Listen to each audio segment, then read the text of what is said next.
The miracle of Jesus feeding the 5,000 is one of the most famous miracles recorded in the Bible.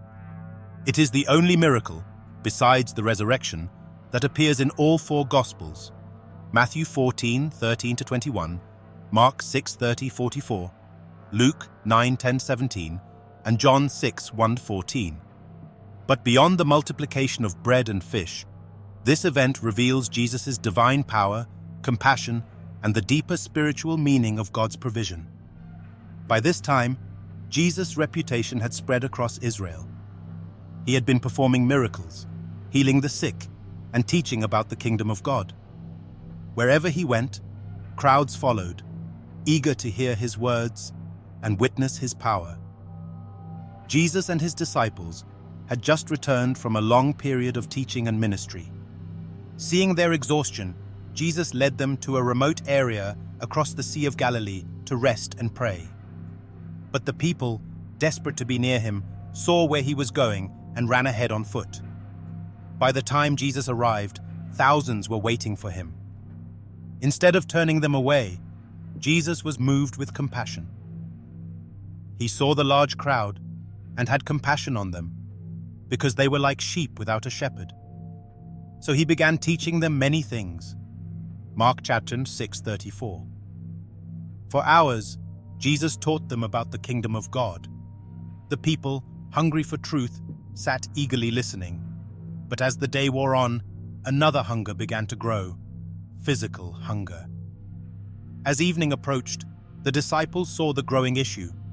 They were in a remote place, with no food and no way to feed the crowd. The disciples came to Jesus and said, "This is a remote place, and it's already very late. Send the people away so they can go to the surrounding villages and buy themselves something to eat." Mark 6:35-36. Instead of sending them away, Jesus said something unexpected. "You give them something to eat." Mark 6:37. Philip responded, "It would take more than half a year's wages to buy enough bread for each one to have a bite."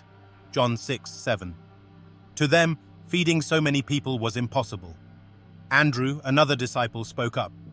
"Here is a boy with 5 small barley loaves and 2 small fish, but how far will they go among so many?" John 6-9. A young boy had offered his small meal, but it seemed insignificant in the face of such a massive crowd. Yet, Jesus saw potential in what seemed small. Jesus told the disciples to organize the people into groups of 50 and 100 and have them sit on the grass. He then took the 5 loaves and 2 fish, looked up to heaven, and gave thanks. Then he broke the bread and began distributing it.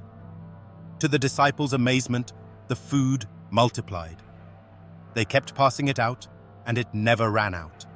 The entire crowd, 5,000 men, plus women and children, likely around 15,000, 20,000 people in total, ate until they were full. They all ate and were satisfied.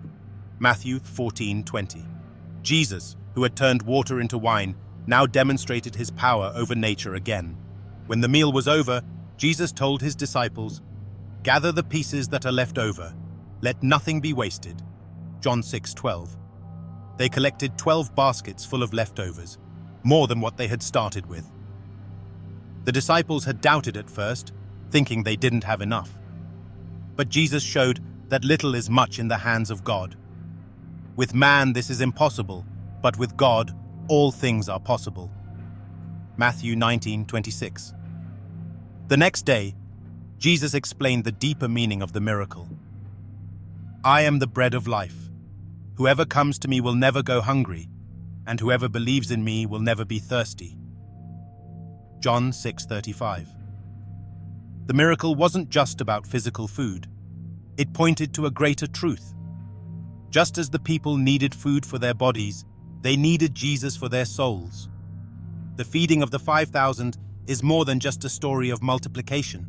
It's a reminder that God provides. It teaches us that Jesus is our ultimate provider. God can use what little we have to accomplish great things. Christ is the bread of life, satisfying our deepest hunger. No matter what challenges we face, we can trust that Jesus is enough.